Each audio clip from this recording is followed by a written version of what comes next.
Yo, yo, yo, welcome to Hard Pass. I am your host, Jacques Slade. It's the show that wasn't too high on Deathloop pre-launch, but now that it's out and comedy like this is possible,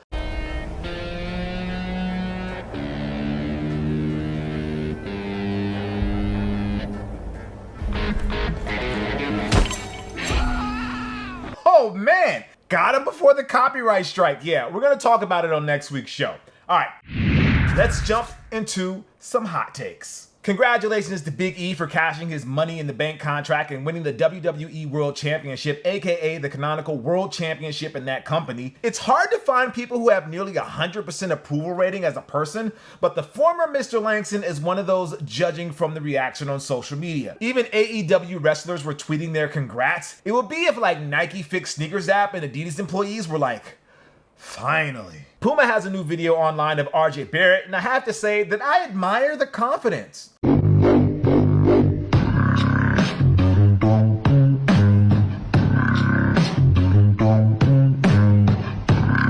Look, if the Knicks are not going to give up RJ in order to get somebody like Damian Lillard, he better be that confident. But man, a Dame Trae Young battle at MSG would be kinda wild though. The never-ending feud between PJ Tucker and every other sneaker star in the NBA continued when DeMar DeRozan was wearing a never-before-seen Nike Kobe 6 Pro Tro PE during a workout.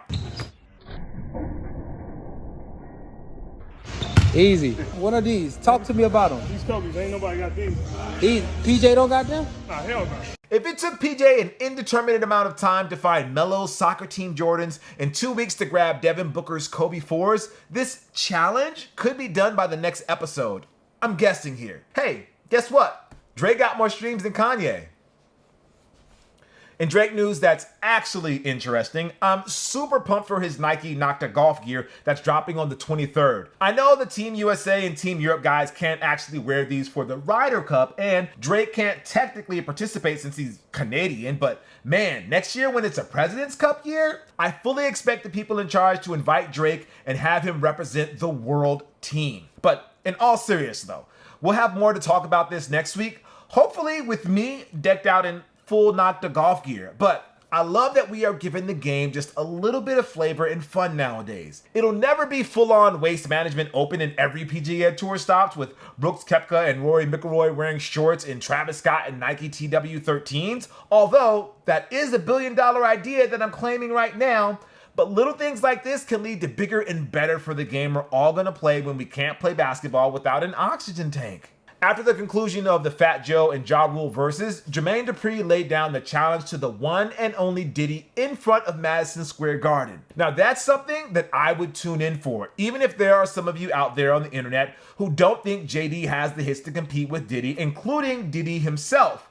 Not that I'm picking sides, but if you want a music hot take, the B-side from the Bad Boy soundtrack with Da Brat and Biggie produced by JD is on par with any Diddy produced Biggie song. Now, before we move on to the next segment, I just want to take this time to thank Marc Gasol, who has been traded back to Memphis after a season with the 17-time world champion Los Angeles Lakers. It didn't work out like everybody hoped it would, but Marc has been an integral part of the Lakers' success this past 15 years since we did draft him in 2007 and was subsequently part of the trade that landed us his older brother Powell, and, well, you know the rest. You've watched Hard Pass long enough to know where this is going. Anyways, the Gasol brothers will always have a special place in the hearts of Lakers fans, so thanks for everything directly and indirectly. Okay, so we actually freed up a spot to bring back Caruso, right?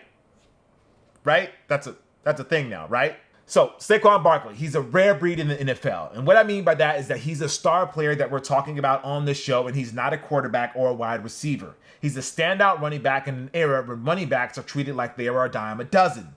In a previous time, Barkley would arguably be the biggest name in the game, competing against the likes of Emmitt Smith and Barry Sanders. And the fact that he plays for the New York Giants gives him that added advantage you don't get for playing for a small market team, if we're going to be honest. After a sensational rookie season in 2018 that elevated him to first name status, mostly because the only Barkley we acknowledge to this day is Charles, Saquon has struggled a bit with injuries, hampering his production in 2019 and missing almost all of 2020 with a torn ACL. But he is on the comeback trail, and to celebrate this new season, Nike is releasing a special edition Nike Air Trainer 3 made for Saquon in October. The shoe features Saquon's personal logo, nods to New York culture and construction, black stripes over the lateral swoosh, and hits of green, which probably means the green of a football field. It's a very cool sneaker and one that could easily take our pick of the week spot on the heat check in the near future. I just have one question though. Isn't that Bo Jackson's shoe? Now, I'm not saying something that is meant to be controversial. Nike even mentions Bo in their description on the sneakers app. What I'm asking is, did Nike take the Nike Air Trainer 3, formerly known as the Air Trainer SC, and give it to Barkley? So is the Nike Air Trainer 3 now a Saquon Barkley shoe? Like, how does that work? And is this something that Nike could potentially do in the future with other signature shoes of the past? I guess I'm asking more than just one question here. This is what it looks like to me. A dude who grew up playing Bo Jackson in Tecmo Bowl and watching his short-lived Pro Stars cartoon with Michael Jordan and Wayne Gretzky. By the way, did you ever notice that Bo and Wayne did most of the live action segments for that show? Every guy I ever knew was in a gang is in trouble now. When I was growing up, we had clubs. We saved our money, and on the weekends, we went fishing. And when MJ did appear, he was always off-site? Don't worry, Pro Stars don't worry.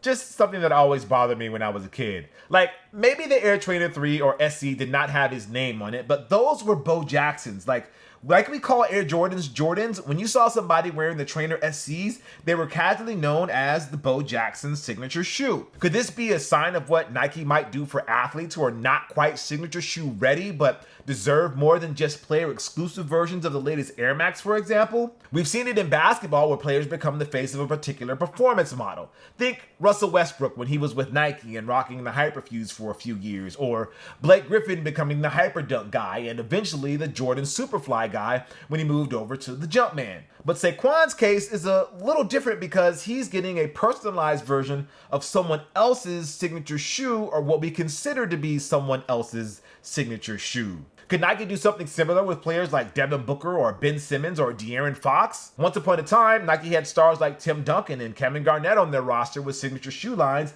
that only the most die-hard of sneakerheads still remember. Nike has since brought back the Air Garnett 3 and rebranded it as the Nike Air 3, which is the most original name ever. Could Nike give the Air 3 to Booker or Simmons or Fox and continue the legacy from there? Ben Simmons will probably never earn that signature shoe achievement, even in NBA 2K. But maybe he could carry on what Tim Duncan had with Nike before he left for Adidas. Now that Stephon Diggs has signed up with Jordan Brand, could we see a revival of Randy Moss's Super Freak trainers from the late 90s and early 2000s in Buffalo Bills colors and Diggs' personal branding? I'm just speculating here, but I think it would be an interesting way for Nike to bring back a legacy model. It would be like a championship belt that gets passed down from generation to generation. At the same time, the honor of a new signature shoe line is reserved for a very select number of superstars. Think LeBron, KD, Kyrie, Giannis. Maybe Saquon gets to that Calvin Johnson, Deion Sanders, and Bo Jackson level someday, but if not, at least he got to wear that championship belt for a little while. Let's move on to the Heat Check, where we bring you everything that's dropping this week. We have the women's Nike Dunk High Up Iron Purple on the 21st for $120. With the stacked midsole and a few modifications on the upper, it's not your run-of-the-mill dunk that hypebeasts adore. It's going for something, but I bet most people will just hope this same colorway is on a regular dunk. Ron English Nike KD 14 on the 21st for $160. It's called the Ron English 1, so I'm guessing this is just the first of many projects between Kevin Durant and the LA-based artist. It's got a hyper-stylized textured shearling on the upper and a strap that makes this one stand out from other KD 14s. Nike Gray Fog on the 21st for $100. Congratulations to the black and white Nike Dunk Low. You are no longer the most bland yet hyped sneaker of 2021. Welcome the new champ, Gray Fog, why don't we? We have the Nike Dunk High Championship Navy on the 23rd for $110. It's the Villanova Dunks. There, I said it. Nike can't say it even though they've been a Nike school for what seems like forever, but they are the Villanova Dunks, and don't let anybody tell you different. Candace Parker Adidas collection on the 23rd. As the three stripe celebrates Parker's multitude of accomplishments, she's getting a PE version of the Exhibit A sneaker that will be rebranded as the Ace Low in 3 colorways. Air Jordan 1 prototype on the 24th for $170. The Jordan 1 prototype got a lot of buzz a few weeks ago when it was revealed the shoe had perforations you could follow to cut up the collar and convert them from a high to a low. Joke's on them because I'm just gonna wait on the Jordan 1 switch so the change isn't permanent. Adidas James Bond Ultra Boost collection. This is on the 24th. Originally scheduled to release in 2020, Adidas is finally going to release their James Bond Ultra Boost collection now that it appears No Time to Die will actually show up in movie theaters in October. It's a mixture of Ultra Boost DNA and Ultra Boost 20 silhouettes that mimic Bond's iconic style, which, okay, I guess. These have to show up in the movie, right? Like, they have to, right?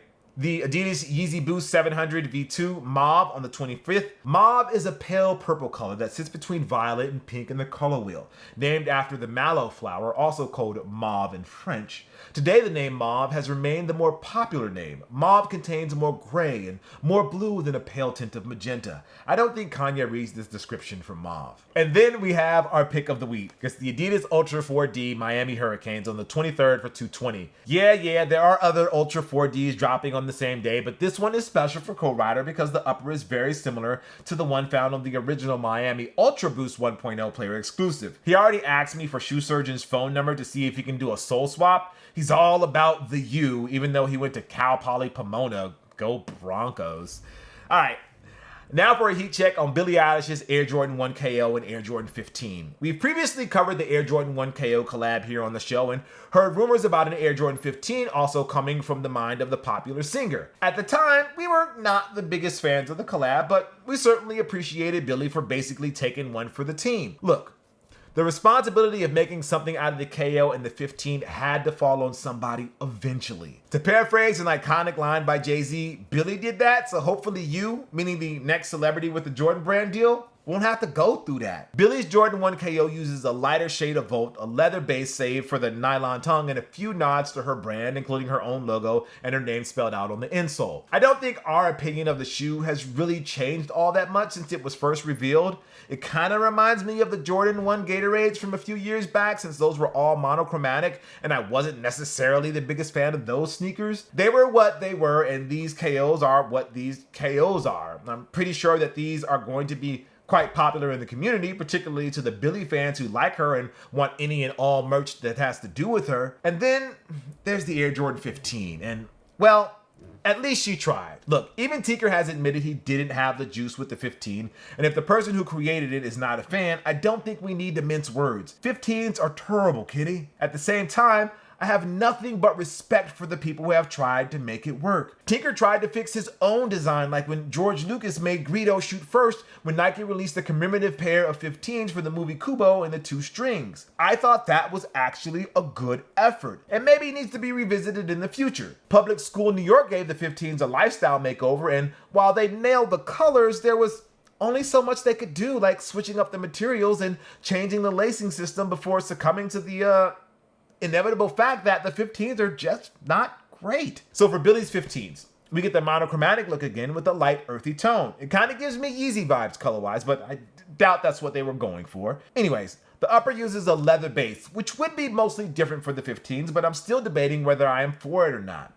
The protruding tongue is once again the most glaring part of the shoe, and I don't particularly care for it. I think I would have preferred it if the shoe looked exactly as it does right now, but with Tinker's fix for the tongue. I think that would have gone a long way in making me more interested in this release. As it stands, I'm just gonna hope somebody sends me a pair to unbox in a few weeks when these are allegedly going to drop on the 30th. Now, before we get to hard pass, here's a quick heat check for the iPhone 13 Pro, which is available now for pre-order by the time you watch this and will be available on the 24th. So right now, the hard pass crew are basically iPhone 11 Pro users. Co-Rider, the real one, got his first and wasted no time rubbing it in my face because he's an asshole. So I got one too out of spite. I like my iPhone 11 Pro and have been mostly pleased with its performance a few years later. At the same time, it's getting a little long in the tooth, and the specs for the 13 Pro, especially the camera features, have been impressing me. Like, I know 99% of us are never going to shoot a cinematic experience like what we saw in the demos during the presentation, but in a pinch, like, say if I'm at an event or I'm traveling with a new pair of sneakers, I feel like I will be able to produce a video that lives up to the standards we've set on this channel. To be fair, I also feel like I could say that if I had the newest Pixel phone or the Huawei P40. It's just that, like most people, I have a lot tied to the Apple ecosystem and it's hard to break free from it. So I'm definitely considering getting a 13 Pro as we're recording right before pre-orders are about to open. You hear that? You hear that, sneaker companies? Pre-orders. Yes, I know taking pre-orders for a product that will just be available a week later is a little weird because that just means they already have the product in hand and they're not making them based on demand. But I still feel like that kind of practice would save us in the sneaker world from a whole lot of headaches and sad tragedies. Like, imagine if Nike had pre-orders for the Billie Eilish ones. And I know some of you are already getting ready to type in the comments, man, I ain't pre-ordering that. Okay, fine, but just listen to the example. Imagine if this coming week you could pre-order the Billie Eilish ones, and if you got your order in early enough, it will arrive next week. But if you're out of the first wave, there will be a notification of when you can expect to get your pair. The second wave could arrive a month or two from now. The third wave could be a little further out, but at least you're guaranteed a pair. That sounds like maybe something Nike could push for in the future. I think, or rather, I hope. It's time for this week's Hard Pass, where we take a look at something in the culture that just needs to go. This week, we're doing a double dip with Hard Pass because we saw a pair of takes that really got on our nerves this week. First up was the induction of Toni Kukoc into the Basketball Hall of Fame by the governing body's International Committee. Keywords there are basketball and international, i.e. not NBA. If you were a fan of 90s basketball, you understand why Kukoc was selected by the International Committee to be a part of the Basketball Hall of Fame. He was a multi-time MVP of the EuroLeague and won gold for Yugoslavia during the 1990 FIBA World Championships. Based on his non-NBA resume alone, his spot was all but guaranteed. But he added a few more accolades to that list when he joined the Chicago Bulls in '93. Sure, Michael Jordan and Scottie Pippen resented Tony initially and went out of their way to humiliate him during the 1992 Olympics, which we all saw in great detail in The Last Dance doc. But to Kukoc's credit, he toughed it out and played a key role in the Bulls' second three-peat and picking up some hardware for himself in the form of the NBA's Sixth Man of the Year award in '96. Tony even thanked MJ and Scottie for kicking his butt during that time, as it served as motivation to get better when he did play in Chicago. I would like to thank this gentleman here, Michael Jordan and Scottie Pippen, for kicking my butt during the Olympics in Barcelona, and they're motivating me to work even harder to become an important part of the Chicago Bulls. Like, that's cool, man. Why wouldn't we want Tony in the Hall of Fame? He's basically proto-Luka and was fun to watch in the NBA. And besides, it's not like he was a first ballot selection like Paul Pierce. Kukoc has been a finalist twice and failed to get enough votes for the final push until he finally got in as an International Committee selection. But apparently, there was a contingent on social media that felt that Kukoc's induction was a joke and that he doesn't deserve such an honor. It's the same type of miserable clowns who rain on Big E's championship win because the TV ratings were not great. Like, can't we just be happy for a few fleeting moments? Kukoc was not inducted because of his accomplishments in the NBA alone. Of course, that's not enough.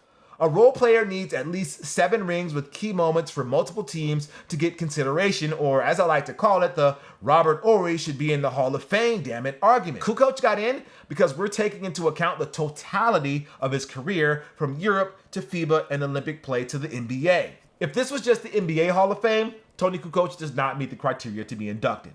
But it's the Basketball Hall of Fame. It should be a celebration of the game we all love all around the world. If co-writer, the real one, had a vote, he would be inducting PBA legends like Samboy Lim and Alan Kadick into the Hall. Personally, I would love to see Stephon Marbury get a nod for doing the reverse Kukoc, achieving success first in the NBA and then finding even greater success in turning his life around in China. I think we can all agree that if the Dream Team can be inducted as a unit, then a team like Michigan's Fab Five should get in as well for their contributions, and not only the college game, but to the culture as well. And when street ballers like Hot Sauce, Skip to My Lou, and The Professor should get their own wing for how they dominated pop culture in the early 2000s. If Phil Knight is in the Hall of Fame, I think we need to reserve a space for designers like Tinker Hatfield too. The Basketball Hall of Fame should be inclusive, celebrating the game and its impact worldwide. The hypothetical NBA Hall of Fame should be exclusive. Therefore, Toni Kukoc doesn't get a spot. And I think you can make an argument that Pierce and other guys who made it in Springfield this weekend, like Chris Bosh, Chris Webber, and Ben Wallace, don't deserve that honor either.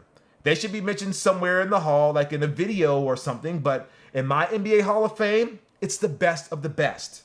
Jordan, Magic, Bird, Russell, Oscar, Wilt, Kobe, Shaq, Duncan, West, Iverson, LeBron, Big Shot Bob, Alex Caruso, the 3 dudes on the 2K22 cover, Dirk, KD, Kareem. Now that's elite. And now for our second hard pass. tripping over creasing. I don't understand why we keep having this drama every time a super hyped sneaker drops. Last year, it was the kids who creased their chunky dunkies in the most obvious attempt to gain clout, since that fool who thought dipping his Yeezys in liquid nitrogen were gonna change the world. This year, it's a kid who bends his Travis Scott Fragment Air Jordan 1 lows like they're glow sticks. And it's work again. Or not. I haven't checked their social media to see if their follower count has actually gone up, but it has made it to every sneaker news aggregator IG account to get their people riled up. And guess what? It worked. Why do we keep falling for it? It's like J Balvin said when he creased his own Travis Fragment 1s. Yeah. You know, with this one, you just can go straight up like this. And people will kill me because I got this Travis, but Right. Right. like this, The crease. You know? Yeah. But it's just sneakers to me. You know, like they were made for walking. Like the man says, it's just sneakers, man. We're gonna just loop that creasing video so y'all get used to it and become unbothered by them. Yes, Jordan 1s, particularly OG colorways and those that have collabs attached to them, have reached a level in the popular culture that did not seem entirely possible just several years ago. They are just sneakers, yes, but they are also the sneaker. And so when they are desecrated by a crease, it causes controversy. Like, why? Is it like call culture when people lose their shit for a scratch or a dent, which honestly would annoy me if I had a Murcielago? Or is it just like trading card culture today where it's not just a matter of owning a Luka rookie card, it has to be a PSA 10 Luka rookie card? Who are these people that take the time to be angry at a crease that isn't on their own sneakers? Let's break it down for a second because I need some semblance of sanity here, and because a lot of it has become just whining for the sake of whining. So I think there are two types of people who comment on videos of Jordans being creased. There's the side that is genuinely upset that a kid is creasing their J's, but then the reasons they are upset varies.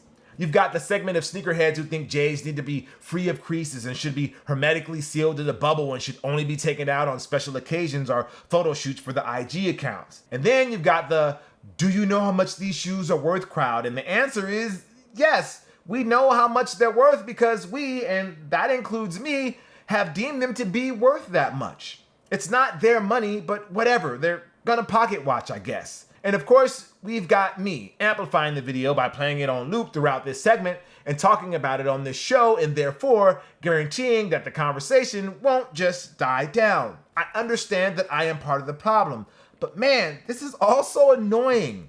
So that's one half. The other half, just a bunch of trolls who just talk for the sake of talking and adding fuel to the discourse without actually adding anything worthwhile. They see the other half arguing amongst themselves about creases and they jump in because it's something to do.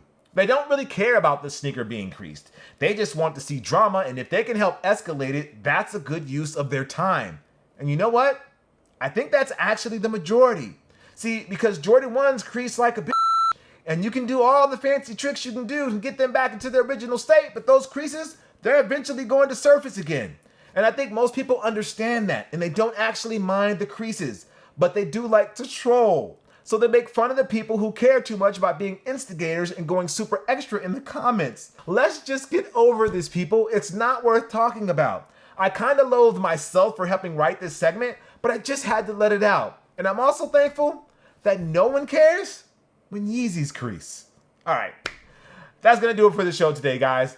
Thank you for watching Hard Pass. I am Jacques Slade. I'll see you next week, but not before I show you another Deathloop clip.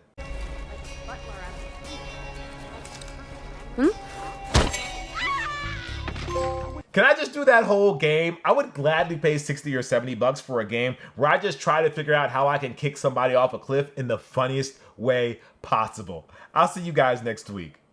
Peace.